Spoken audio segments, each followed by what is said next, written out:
ذكروا أن عاميا من الموحدين جاءه رجل من علماء هؤلاء فقال لهم: أنتم تحتقرون الأولياء.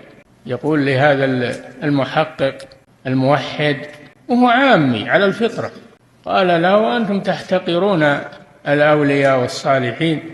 ليه نحتقرهم؟ لأنكم لا تطلبون منهم وتدعونهم. والله جل وعلا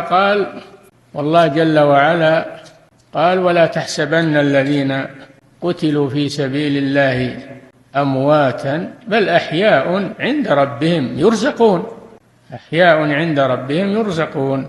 فالشهداء ما داموا أحياء فإنهم يجوز طلب الحوائج منهم. فقال له العامي: هل الله جل وعلا قال يرزقون أو يرزقون؟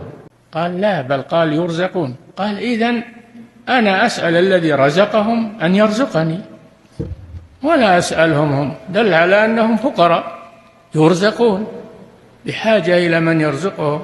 فخصمه العامي